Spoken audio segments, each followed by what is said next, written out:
عام طور پر لوگ یہ شکایت کرتے ہیں کہ نمازوں میں یکسوئی اور توجہ نہیں پیدا ہو پاتی۔ عین نماز کے وقت ساری دنیا کے خیالات آنے لگتے ہیں۔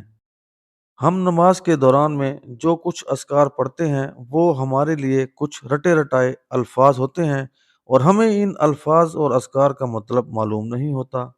لاکھ کوشش کریں، بار بار اس کو نماز کی طرف لائیں، لیکن ذہن کچھ دیر میں پھر کسی اور سمت میں نکل جاتا ہے۔ بسم اللہ الرحمن الرحیم۔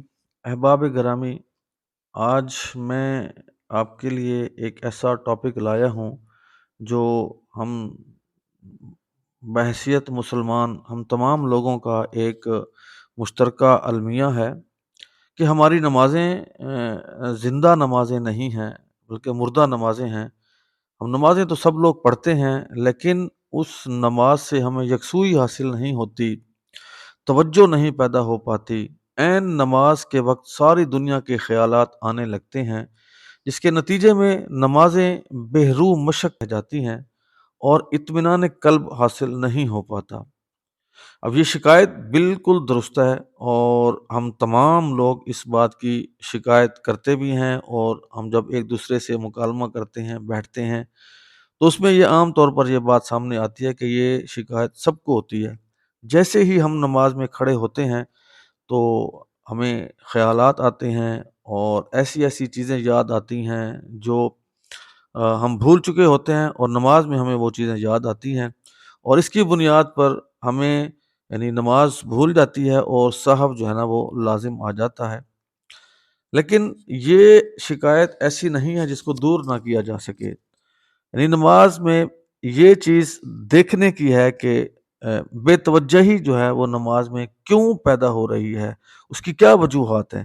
اگر ہم ان وجوہات کو دور کر لیں تو میں یقین سے کہہ سکتا ہوں کہ مکمل طور پر نہ صحیح، لیکن مشق سے اور مسلسل ریاضت سے اور اپنے آپ کو کنسنٹریٹ کرنے سے مجموعی طور پر نمازوں میں ہم کافی بہتری لا سکتے ہیں۔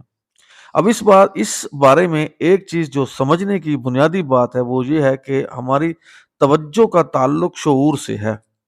یعنی اگر آپ ٹی وی پر خبریں دیکھ رہے ہیں تو آپ کا ذہن نیوز اینکر کی بات سننے اور سمجھنے میں مصروف رہے گا۔ بات کو سننے اور سمجھنے کا یہ عمل آپ کے شعور کو مسلسل ٹی وی کی طرف متوجہ رکھتا ہے۔ اب فرض کیجئے کہ یہ خبریں انگریزی میں آ رہی ہوں اور آپ کو انگریزی نہیں آتی، تو سوچئے کیا ہوگا۔ آپ کتنی ہی شعوری کوشش کر لیں، آپ خبروں کی طرف متوجہ نہیں ہو سکتے، اس لیے کہ جب آپ کا شعور خبریں ہی نہیں سمجھ سکے گا تو وہ کچھ دیر میں کسی اور سمت میں متوجہ ہو جائے گا۔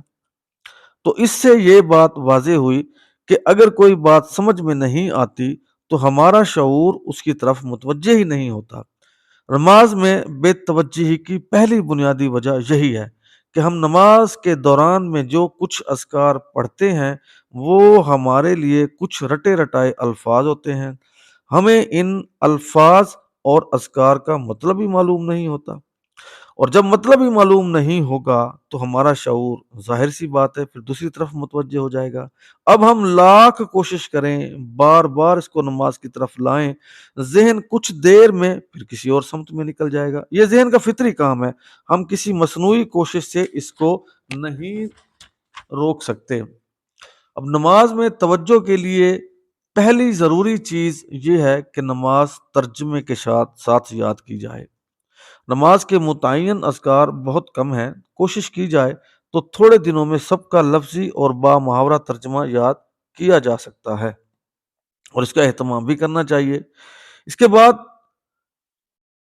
بعد ایک دوسرا مسئلہ سامنے آتا ہے، وہ یہ ہے کہ بہت سے لوگ جن کو نماز ترجمے سے یاد ہوتی ہے، ان کی توجہ بھی نماز میں باقی نہیں رہتی۔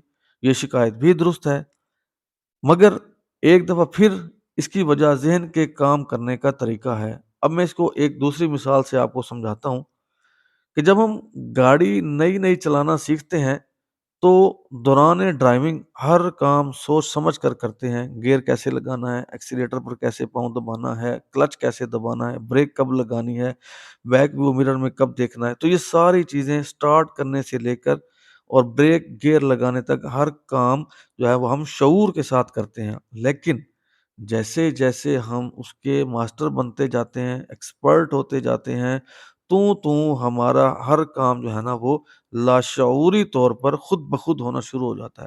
اب ہم نے سیلف لگایا، کلچ دبایا، گیئر لگایا اور ایکسیلیٹر دبا کے کلچ چھوڑا اور گاڑی چل پڑی۔ اب اس کے دوران ہم باتیں بھی کرتے ہیں، گپ شپ بھی کرتے ہیں، تو سارے کام کرتے ہیں۔ اسی طرح جیسے جہاز جو ہے جب اڑتا ہے، اڑان بھرتا ہے، تو پائلٹ اس کو آٹو پائلٹ پہ لگا کے آٹو موڈ کے حوالے کر دیتے ہیں۔ ایگزیکٹلی ایسے ہی انسانی ذہن معمول کے طور پر کیے جانے والے کاموں کو اعصاب کے آٹو موڈ کے حوالے کر کے خود فارغ ہو جاتا ہے۔ چنانچہ عام تجربہ ہے کہ ہم ڈرائیونگ کے دوران ہر چیز آٹومیٹک طریقے پر بلا سوچے سمجھے کرتے ہیں، اور اس دوران میں ہمارا ذہن دوسری چیزیں سوچتا رہتا ہے۔ ٹھیک یہی نماز میں بھی ہوتا ہے۔ نماز متعین اعمال جیسے تکبیر تحریمہ، قیام، رکوع، سجود، قعدہ اور سلام جیسے اعمال پر مشتمل ہے۔ ہم ان اعمال کو معمولاً ادا کرنے کی عادی ہوتی ہے، ہماری عادت بن چکی ہوتی ہے۔ چنانچہ جیسے ہی ہم تکبیر تحریمہ کے لیے ہاتھ اٹھاتے ہیں، ہمارا ذہن سارے معمولات ریفلیکسز کے حوالے کر کے آٹو موڈ آن کر دیتا ہے اور خود دوسری چیزیں سوچنے میں مشغول ہو جاتا ہے۔ اب اس کا بلیم ہم شیطان کی طرف کرتے ہیں کہ جی شیطان ہمیں جو ہے بہکاتا ہے اور ہماری نماز اچک لیتا ہے، اور جناب وہ ہمیں نماز میں دل نہیں لگانے دیتا۔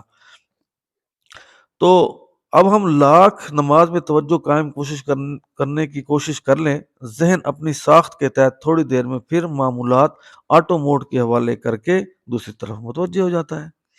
نماز چونکہ اجتماعی عبادت ہے، اس لیے اس کا طریقہ ایک رکھنا ضروری ہے۔ چنانچہ نماز کے اعمال متعین ہیں، مگر اللہ تعالیٰ نے انسانوں کے اس مسئلے کو سمجھتے ہوئے ہمیں یہ آزادی دی ہے کہ کچھ مختصر اور متعین اذکار کے سوا خدا کی حمد، ثنا، تسبیح، تمجید، تعریف، تقدیس، دعا، درود، سلام کے ضمن میں جو چاہیں پڑھ سکتے ہیں۔ نماز کے متعین اذکار بہت مختصر ہیں، جیسے سورہ فاتحہ، اللہ اکبر، سمع اللہ لمن حمدہ اور سلام وغیرہ۔ اس کے علاوہ نماز میں کوئی چیز متعین نہیں ہے، چنانچہ قرات کرتے ہوئے یہ آزادی ہے کہ جہاں سے چاہیں اور جتنا چاہیں قرآن پڑھیں۔ اس کے لیے ہمیں یہ اہتمام کرنا چاہیے کہ زیادہ سے زیادہ قرآن یاد کریں، تاکہ مختلف نمازوں اور رکعتوں میں قرآن الگ الگ حصہ قرآن کا پڑھا جا سکے، اور اس کو کوشش کریں کہ ترجمے کے ساتھ بھی پڑھیں، ترجمے کے ساتھ سمجھیں، ہمیں یہ پتہ ہو کہ ہم کیا پڑھ رہے ہیں، اللہ پاک ہمیں کیا کہہ رہے ہیں۔ اسی طرح رکوع، سجود، قعدہ وغیرہ میں بھی رسول اللہ صلی اللہ علیہ وآلہ وسلم مختلف مواقع پر مختلف اذکار پڑھا کرتے تھے۔ تو اب اس ذاتی یعنی اعمال سے، ذاتی کوششوں سے اور دعا سے میں امید کرتا ہوں کہ آپ کی نماز خدا سے ایک زندہ مکالمہ بن جائے گی۔ یہ زندہ نماز ایسی نعمت ہے جس کا کوئی تصور رٹے رٹائے الفاظ پڑھنے والا شخص نہیں کر سکتا۔ اسی سے نماز میں توجہ، خشوع، محبت اور شوق پیدا ہوتا ہے، اور یہی وہ چیز ہے جس کی آج ہر نمازی کو ضرورت ہے۔ امید کرتا ہوں کہ آپ کو یہ لیکچر پسند آیا ہوگا، اور آپ دعاؤں میں اس ناچیز کو بھی یاد رکھیں، اور رمضان میں ہونے والے تمام اعمال میں ہمیں بھی ہر موقع پر اور ہر دعا میں یاد رکھیں۔ اللہ آپ کا حامی و ناصر۔ السلام علیکم ورحمۃ اللہ۔